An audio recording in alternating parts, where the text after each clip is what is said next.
A veces se argumenta que, dado que en España la presión fiscal es inferior a la de otros países de nuestro entorno, todavía hay margen para subir impuestos en España y conseguir un sector público más fuerte. ¿Es esto cierto? ¿Qué consecuencias tendría subir los impuestos en España respecto a otros países del entorno? Vamos a verlo.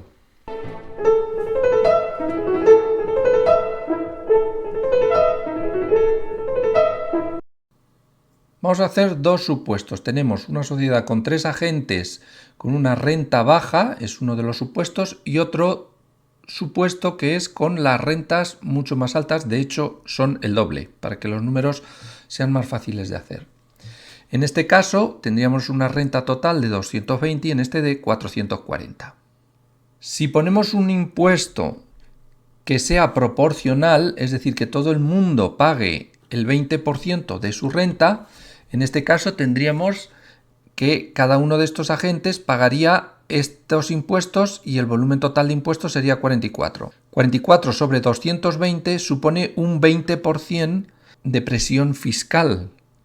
Esas mismas cuentas para el caso de que la gente fuera mucho más rica, pues la recaudación obviamente sería el doble, como la renta es el doble, pero la presión fiscal es la misma.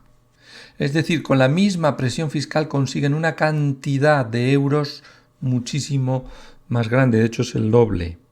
Y eso quiere decir que la cantidad de servicios públicos, etcétera, que se pueden financiar con estos 88 es muchísimo más grande que con estos 44. Y aquí surge una pregunta, ¿quién está pagando más impuestos? Bueno, pues si lo tomamos en valor absoluto, estos están pagando muchos más impuestos, porque de hecho son 88 globalmente frente a 44, están pagando el doble. Sin embargo, la presión fiscal es el 20% en los dos casos. Si medimos en términos relativos respecto a su renta, en realidad estarían pagando el mismo nivel de impuestos. Vemos también que por ser proporcional, los más ricos pagan más que los más pobres.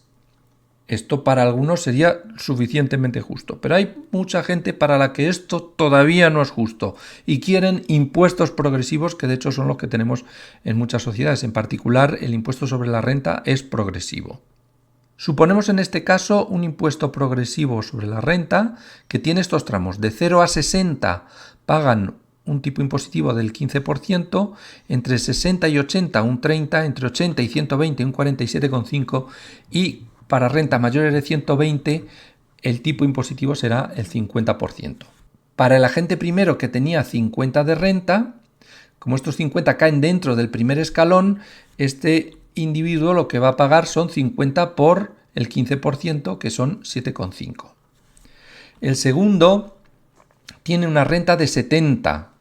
Entonces, 60 de estos 70 caen en el primer escalón, 60 pagarán un 15% y el resto, es decir, 10, pagarán lo que corresponde al segundo escalón, es decir, un 30%. En total pagará 12 unidades monetarias.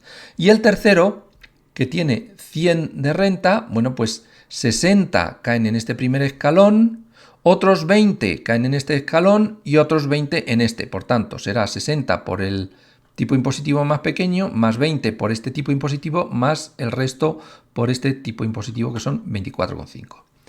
Si trasladamos estos impuestos a la tabla inicial, lo que tenemos es esto de aquí, que como vemos, se ha producido una redistribución de los impuestos.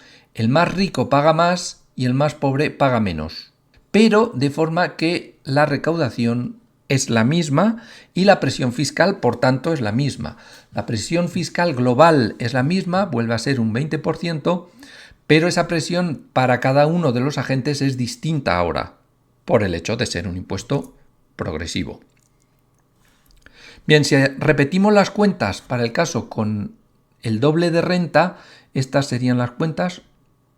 Y lo que sucede aquí es que la presión fiscal ha crecido hasta un 31,6% y la recaudación ha aumentado considerablemente. Nuevamente, con el mismo impuesto, con los mismos tipos impositivos, con la misma escala de gravámenes, en un país pobre se recauda 44, en esta situación más rica se recauda 3 veces más.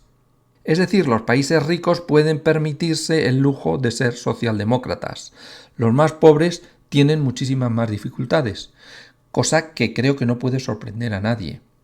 Si volvemos a la pregunta inicial, podemos decir, bueno, pero yo ahora quiero un nivel de ingresos que sea por lo menos como este, de 88, pero con unas rentas más pequeñas, con las rentas iniciales. ¿Qué podemos hacer? Bueno, pues no nos queda más remedio que cobrar más impuestos. En particular, pues tendrá que ser el doble. La presión fiscal para un impuesto proporcional será del 40%. Entonces, es cierto que podemos financiar ahora, el sector público es tan potente como en este caso, sin embargo, lo hacemos a costa de pagar más impuestos. ¿Es eso mejor? ¿Es eso peor? Eso cada uno ya lo puede evaluar. Y algunos todavía dirían, pero esto no está bien hecho porque lo que tendríamos que hacer es cargar a los más ricos. Bueno, pues si cargamos a los más ricos, este más rico tendría que pagar 68,5 de impuestos para que la suma de toda la recaudación sea 88 y estemos igual que antes. Nuevamente, la presión fiscal obviamente es el doble y a este individuo desde luego lo estamos friendo impuestos. No sé cómo veis que de 100 unidades monetarias pague 68,5. Todo esto es bajo el supuesto de que queramos un sector público tan grande como este. Pero desde luego, este nivel de ingresos es imposible con este nivel de renta. Por tanto, sí es cierto, cuanto más rico es un país, más tiene todo el mundo, incluido el sector público.